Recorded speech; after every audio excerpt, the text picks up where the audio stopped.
Hi there and welcome to Maze in the Garden.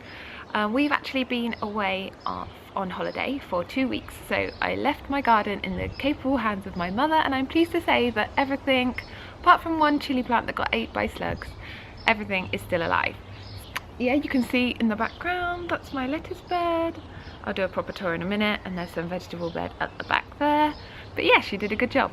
There isn't really much to do in the garden this month, so if you wish, you can start to feed your potatoes fortnightly. I've never done this before, but I was advised to do it this year, and in the past my potatoes have still grown, so I'm undecided on whether I'm going to feed my potatoes or not, because I never have done and they've still grown. They have been very small though, so maybe this would help them to be a bit bigger.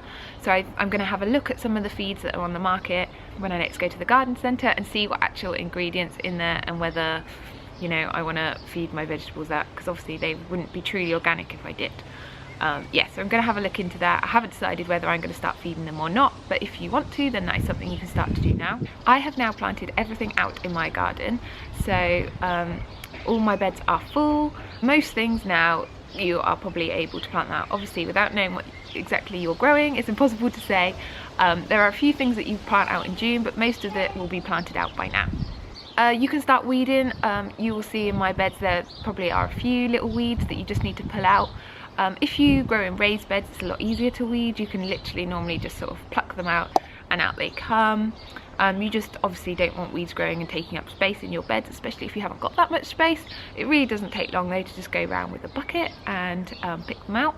So the next job is to wind your beans around their supports, which is something my mother hadn't been doing. So when I came back they were all flopped over, but I have just wound them round back through their supports, and they're growing up nice and straight now. I also have supports for my chilli plants because they can get quite heavy. Not chilli plants, my pepper plants, because the peppers can get quite heavy, and my tomato plants. So the same thing I'll be doing with my tomato plants. Instead of using canes, I have a sort of support with netting on. So I just wind the tomato plants like back and forth, in and out, so that when they grow nice and straight, and when the plants do fruit, they're nice and supported and they don't lean over. It's getting quite windy now, so I hope the sound is alright on this video. If it's not, I do apologise, and now I'm going to be filming more outside. I am going to invest in a microphone, so hopefully if the sound is bad on this video, this will be the last one, and by next month I will have a microphone for my camera. Water, obviously you should be watering your plants. I have a soil mix which is a mix of vermicelli, compost and peat moss. It's a third of each, so you don't actually have to water it that often, because the peat moss and the vermicelli keep a lot of moisture, and they're like little sponges and they soak up all the moisture, so you don't have to water as often. If it rains, obviously I don't water. If we've had a hot day, I do water in the evening. But pretty much it's like every couple of days. If I haven't watered for a few days, I think, oh, I should do it, but I'm not really that strict. Sometimes it might be like 4 or 5 days. If it's been really hot, then I'll do it like every other day. But you can generally feel the soil. If the soil feels damp, then you're probably okay to leave it a day. If it's not, then obviously if it's feeling very dry, then you need to water. Pick your vegetables. This is the first month that I have been able to pick my vegetables. So the spinach is ready and the kale is ready.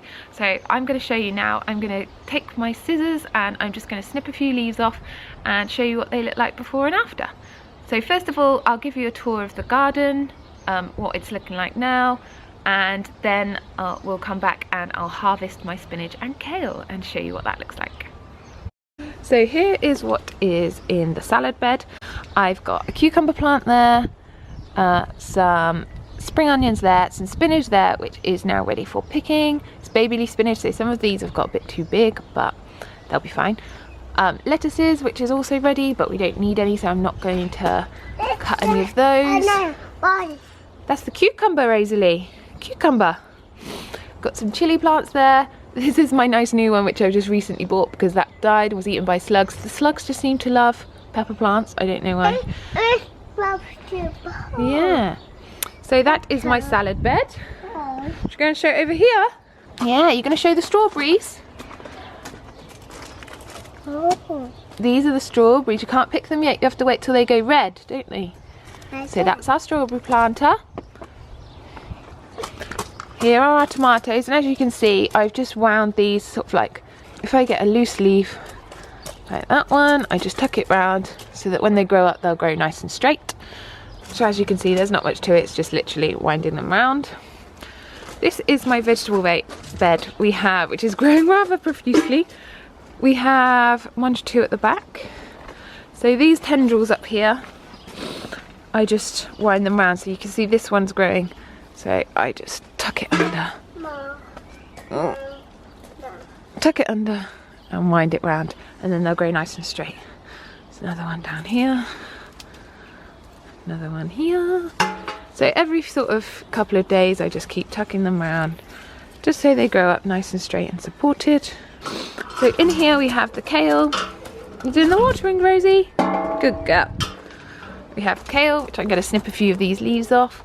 We've got a courgette plant there. We've got the munch at the back. We've got carrots, beetroot and leeks. So that's all growing really well. These were some tomato plants that got like bitten by slugs when they were in my greenhouse, but I just planted them out anyway and they are growing, so we'll see what happens with those. Nothing's in this pot, so I might buy a plant to go in there. Haven't decided, these are just weeds. This is my asparagus plant, which did have an asparagus growing, but I don't think my mum watered it, and now look at it, that was the asparagus. So if I keep watering, maybe some more will grow. And round the back here, these are my potato bags. Obviously they're going really well. Got some down there as well.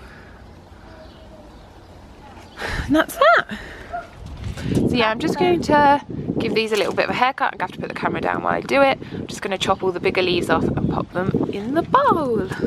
So this is my spinach after its haircut. And these are all the leaves we've got to wash and take in for dinner. This is the kale. It is growing rather profusely. I'm just going to cut a few of the leaves off and then give them a wash, and then that can sit in the fridge till we're ready to eat it. So there is my kale after I've trimmed it back, and it's obviously looking a lot better. And this is the bowl of kale. And this is the bowl of kale we have to take back to eat. Possible. Kale, yeah. Say kale. Kale. Yeah, kale. You're going to take it inside? Are we going to wash it for our dinner? Oh no.